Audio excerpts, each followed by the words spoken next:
further ado, let's just start. Like, across the harsh sands. Yeah. And sorry for being late. Or at least let's wait until one person is there, so one person benefits from me reading this. Okay, let's go. Chapter 2. When I was 15, I went on my first raid against an orcish incursion to the west. A large band of orcs under some new banner had come out of the northern foothills and were rampaging across the sands, killing anything they could get their filthy hands on. Sneaking amongst the dunes, we crept up to their camp and ambushed them at dawn. To a young boy the fighting was overwhelming. Crashing blades, blood, battle cries, friend and foe striking back and forth. The orcs rallied around their leader, their greater numbers countering our superior skill at combat. It was my father who finally fought his way to the fool orc leader and slew him on the blood-stained sand. The surviving orcs broke and fled from the battlefield, to be hunted down and slain as individuals and small groups by our trackers. It seemed a glorious victory, and I hardly noticed our elven brethren lying dead in the sand. I was giddy on the journey back home, my heart pumping with elation and pride. I had fought my first battle. Now I was a man like my father. Then one night during the long dark a harsh wind came up, moaning and howling around our tents. By dawn it had only got worse. I wondered if some dark god was trying to avenge the massacre of the orcs. I'd seen sandstorms before, but I never had experienced one like this. I hid in my tent praying to Elo as if my life depended on it. The air grew thick with sand, and everything grew dark and hazy. The next thing I remember, someone was bending over me, shaking me awake. I was half buried in sand, and I felt weak but alive. Our equipment was scattered across the dunes or buried in the sand. Looking around, I only saw a few of my companions. We were digging in the sand, fervently hoping to find other survivors. I dug furiously at the sand with my bare hands and yelled until I was hoarse. But, try as I might, I could not find my father. They told me he had been swallowed by the sand, but I could not be consoled. In one instant my world crumbled. I never looked at the sands quite the same way again. I learned that day that the desert can be fickle and fierce, and death is always looking just over the horizon. Now I journeyed out again and across the sands, but this time it was not just myself, but my entire people that I had to protect. They were depending on my judgment, and I was only too aware of the weight on my narrow shoulders. Thinking of the last time we had gone out in force, I made a silent prayer to my father to watch over us. There was nowhere to go but north. So, I've crossed these sands long ago when I was a youth, and we went on a great raid against a full necromancer who was hiding out in one of the ruins, creating an army of undead. It was a nasty battle, especially after nightfall, but all his magics couldn't save him when we cut off his head. Ah, those were the days. Do you remember anything about the sands? Do you see that brown spot sticking up on the northern horizon? That's Pinnacle Rock. It's the highest land for miles around and has a spring at its base, or did the last time I camped there. If we make it to Pinnacle Rock, we will just be a few miles from the edge of the mountains. But between here and there is a particularly barren stretch of the sands, with only a few oases and watering holes. Luckily, I think there used to be an old caravan route leading north, which went from oasis to oasis. The oases aren't easy to find, but occasionally the sands blow away, revealing old stone roads that led from oasis to oasis. Once the path must have formed a great thoroughfare for commerce. I believe there was once a great empire in these lands, long ago, before the sands came.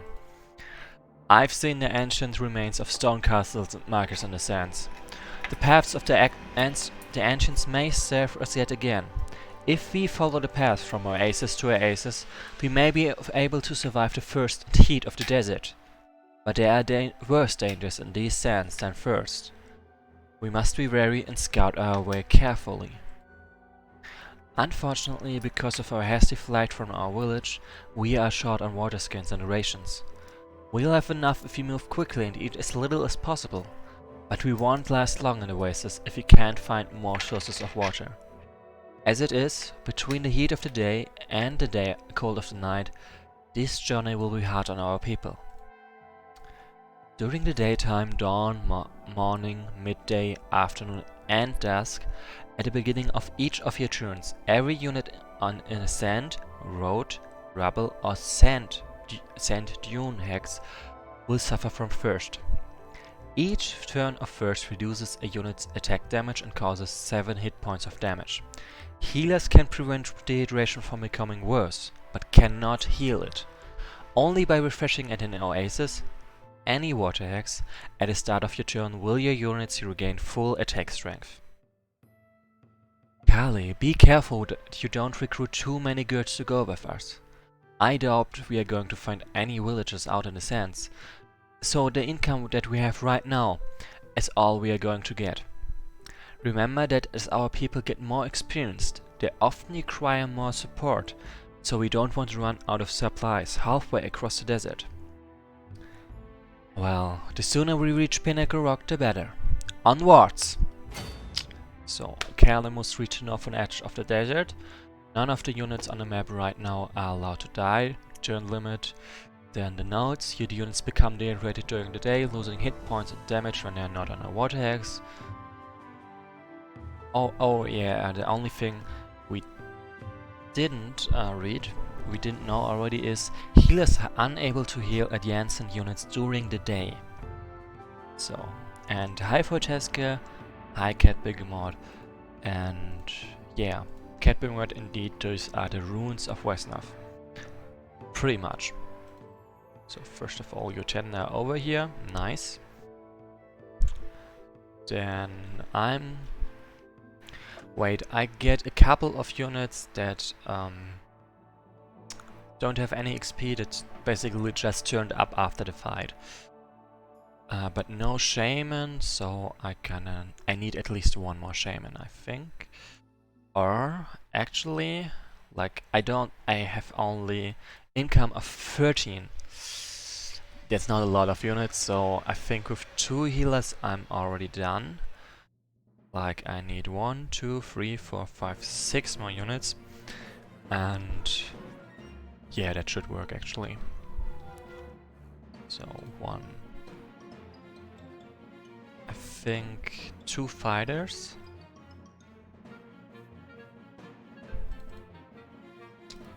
I don't want to take too many high level units, because as it was said, if my units level up they demand more upkeep, so I might running into negative numbers mid scenario, which is not great. So I guess just 2 Tower Riders, so I actually do have tanks. Another Queen of Mystics, so the Sun Singer can be basically a fighter instead of can be used as a fighter instead of a healer. And of course a Scout, so I actually have some vision on the map. So. And whoa, 26 hit points, ouch!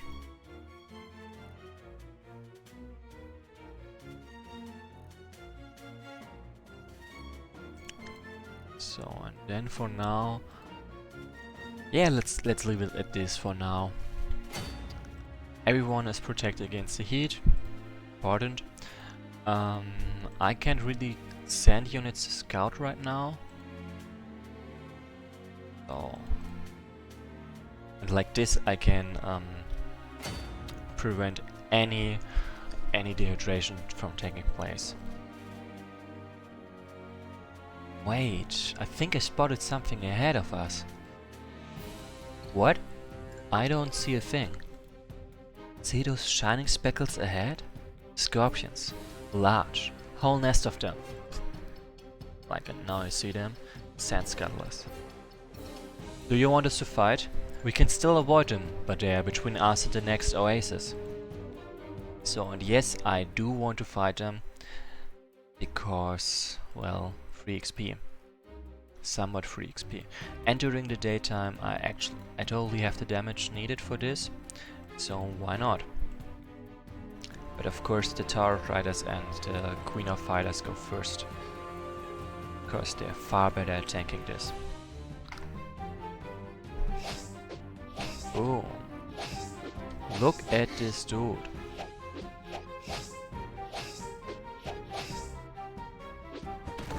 Okay.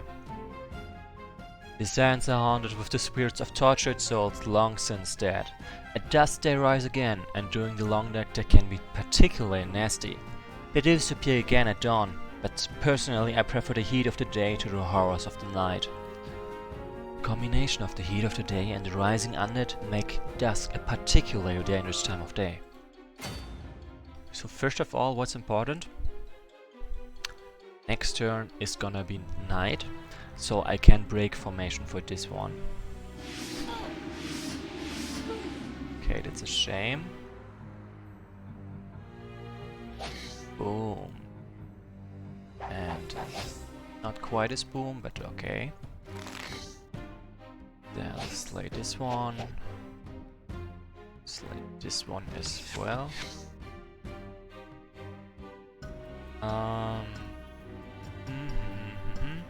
This one. Because yeah, those guys are kinda nasty. And I would rather avoid dying with them. Yeah. Like yeah, the Captain Gamon pointed out. 1 damage, yeah. They have physical resistances, so I pretty much deal no damage to them. At least not with a shaman, who has really only physical damage. So fun fact, the Lost Souls, as they are named, are not friends of anyone here. So we fight each other and that's kinda useful. So I'm gonna leave Zul here right now. Also I kinda need to build up the formation again. Ah, damn it. Because next turn is daytime again. Sucks.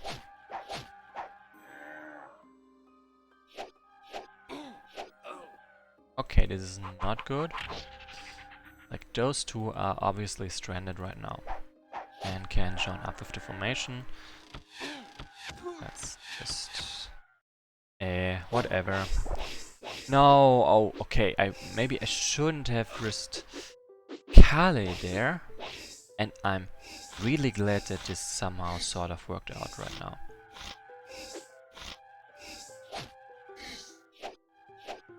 Anyway, those two are gonna suffer from first. Yeah, that hurts a lot.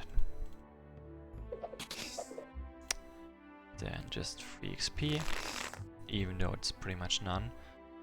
But none is not that terrible.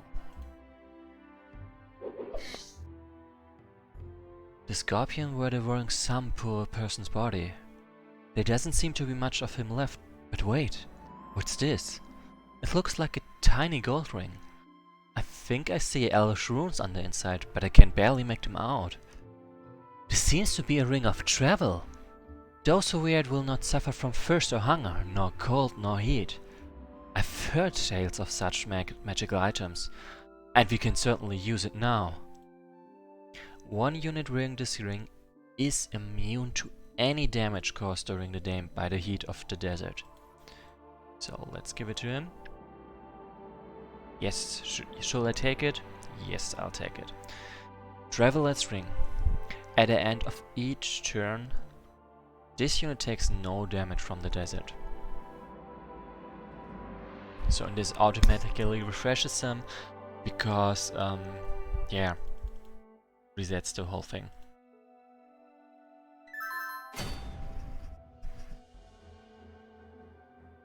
Okay, so this one gotta go down there.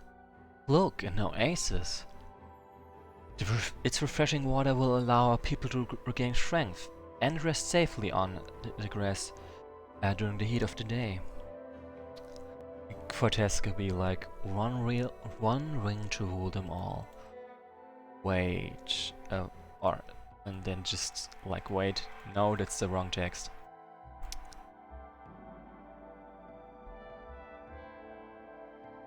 Okay. So yeah, and if they are on hex that doesn't induce dehydration on them, then they also then the units can also be healed, which is also quite useful. Then Kalis could go solo, but not right now. Like because what was the reason again? Right, because he's not fully healed yet, so kinda useless and not that smart. So now the long darkness means I can heal a lot and can just mostly chill. Hi Icky Toad, and yeah, this time you made it before the scenario ended. I'm still just barely at the start of it. Oh, come on, die. Pretty please. Okay, maybe you don't want to die. I can respect that, I guess. I mean, I have to respect it. Okay.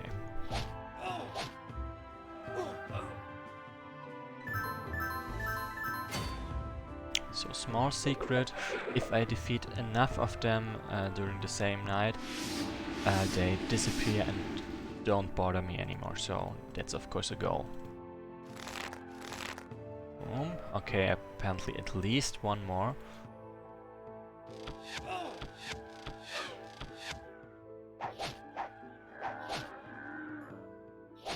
Boom. What happened? The undead spirits all just disappeared. These spirits are weak. They seek to prey on the helpless, but when they encounter strong resistance, they flee. Thanks for the explanation, I guess. I mean, yeah. Pretty much what happened. And it is useful information, to be fair. This one needs a healer, this one needs a healer. This one doesn't really need a healer, but can be. Oh. Shh. Ogres ahead. Behind that dune there. We have to pass them if we want to reach the next oasis. No chance to sneak around? We would have to cover extra distance in difficult terrain. If you want to bypass them, then I suggest going straight north in the hopes of finding an oasis there. But yeah, basically I'm gonna fight everyone I can find. More XP for me. So they can't quite reach. So, and Cal, I honestly should have given the drink to a scout. It would have made so much more sense. It would have also allowed me to scout a whole lot more. So long dark, one more turn. Okay, then let's check out this place. Formation just is not necessary yet. I'm doing it basically just to be safe. So the good thing about ogres is their chances to dodge really suck. At least on this kind of terrain. Okay, this one gotta go back again, and Kelly can... okay. Those guys sadly do not suffer from thirst. Like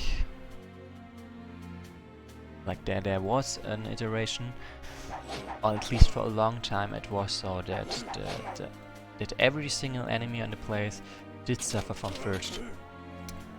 Which of course made things far easier, to be honest.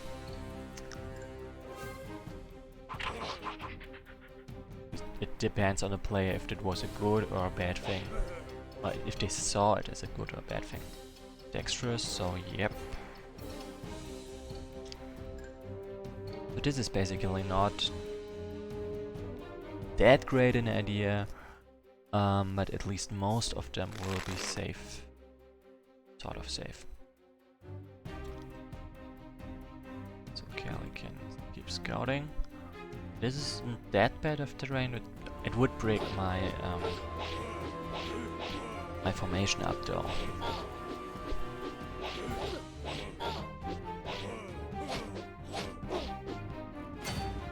So yeah, this shaman of course suffers from first now.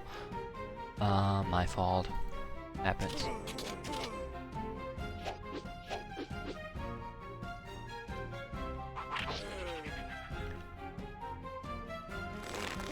Yeah, I'm just gonna link them up with Yotender, the Sun Singer.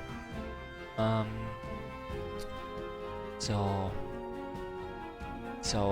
they do not suffer from orphans. We don't know who you are, and we don't care much. Tremble before the might of the Black Hand.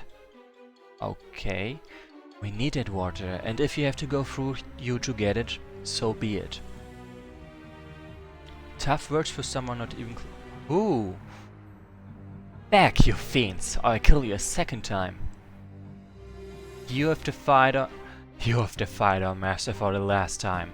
Now you should die, and I shall personally make it slow and painful, to thank you for the scourging you gave me. Stupid undead, they never listen. Then have a taste of my flame.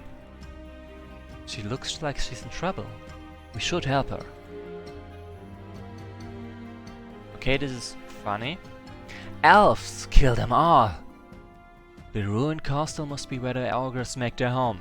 Well, if it's a fight they want, it's a fight they get. So, fun fact is this one talked, because probably just checked if there's an ogre nearby and yeah, made that one talk. So, let's first of all get rid of this one. Boom. And this. So it's kinda a shame that I triggered Elissa over there. At the same time, it's pretty funny that I triggered those augurs at the same time. Why is it a shame? Because she's gonna suffer from first, which is not that great, honestly. Why is it funny? Well, oh, alright, I'm giving stuff here. Leadership for now. Like how does this happen? Garrick divided XP between them and they leveled up. Why is it funny? Because, well, now the ogres are sort of helping me in this fight, which is nice.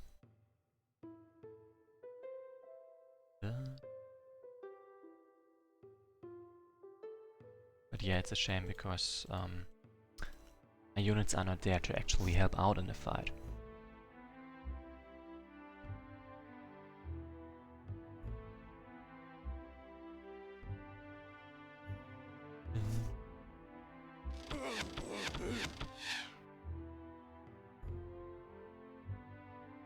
Ah, that's not perfect. Whatever. Let's see if they can rest heal or not. A good thing about this fight is it's during the day. And they're chaotic, I'm lawful, of course I'm gonna win that one. Ah, 4 augurs even. They do have a good chance at killing me. This is the last of them. This looks like a hunting party. They must have a camp around here somewhere. So yeah, I also kinda messed up some stuff. Haley, look there, they dropped something. A stone bottle sealed. I wonder what's inside. Nim, no, don't open! Too late. And it's just sand inside. Not worth. Whoa, what's happening? It's a dust devil, but I've never seen one so small before. It looks like... It seems to like you. Looks like you just got yourself a pet. Gil, I told you not to open it. Let's go. I'd really like to get to an oasis soon. So yeah, this also has a side effect that, what's her name again? Nim is gonna suffer from thirst there. Like, see? Wasn't avoidable. And rest healing is apparently not a thing during the night, during the daytime, which sucks. But this makes sense. Boom. Let's move them up. Right, the dust devil, of course, doesn't need water or food or anything, so I don't really have to worry about him right now.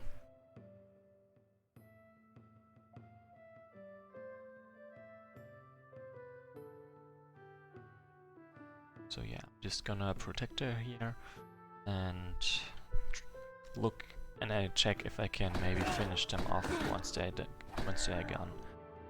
Then strong, healthy, yeah, okay, this is totally a tank. And it seems I have to worry about leveling up more units. I'm almost at my limit, upkeep-wise. Okay, this was not... well, it was a long plan time, I guess.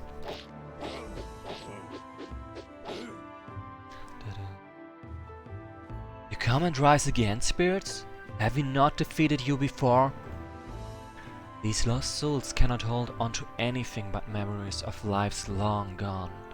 They will rise to plague you again, night after night. Okay, that's not that great actually. Alright, her damage is diminished. Ah, snap, that was not smart. Okay, I really hope they focus the undead down first, so I don't have to worry about them. So what's important is moving those souls pretty fast, or at least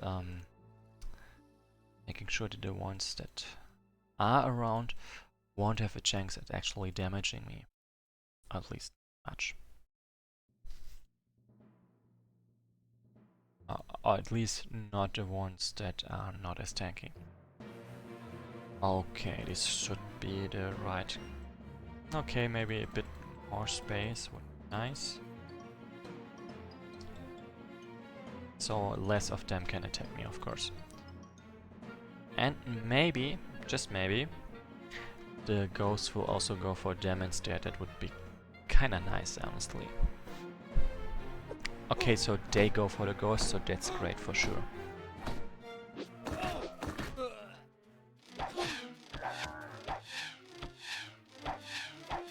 Okay, you can see I'm really worn out health-wise, so that's another reason why oases are really important right now.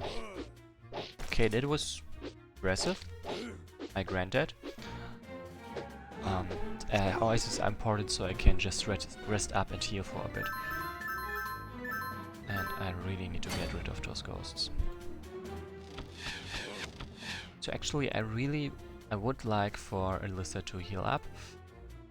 It's not possible right now because of, like this water is shallow, so if I move her there, she's gonna die so fast. I would rather avoid that. First of all, more of them gotta go. Or at least the ones that can threaten me.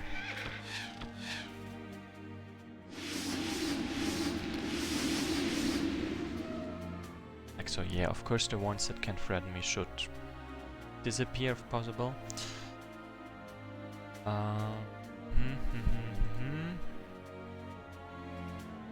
Not a great situation to be in.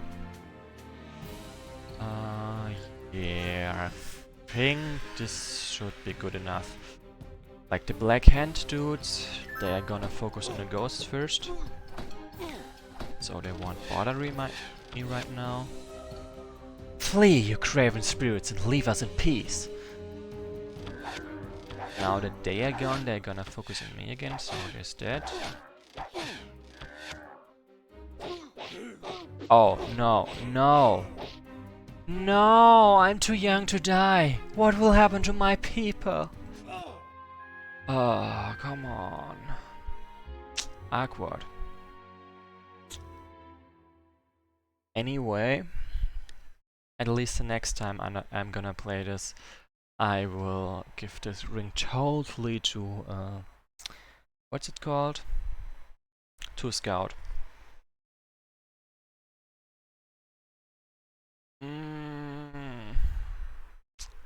Nah. I did play half an hour now, so if I would start again, I would take quite a bit longer than this, and then it would actually get too late for me. So, sorry that you just watched me fail instead of actually finishing the scenario, but I think that's gonna be it for the day. I will retry, of course. I certainly won't trigger Alyssa this early again, like that was a recipe for disaster. It was fun, but yeah, I'm not tanky enough to pull that stuff up. I'm just gonna give that ring to a scout, and they're gonna run around on the map and explore and stuff like that. Anyway, thanks for watching, even though it was a fail, and see you again next time. Maybe tomorrow, probably on Sunday. Yeah, not today. See ya. Also, I would like to point out I did not lose this because of RNG. I lost it because I was greedy as fuck.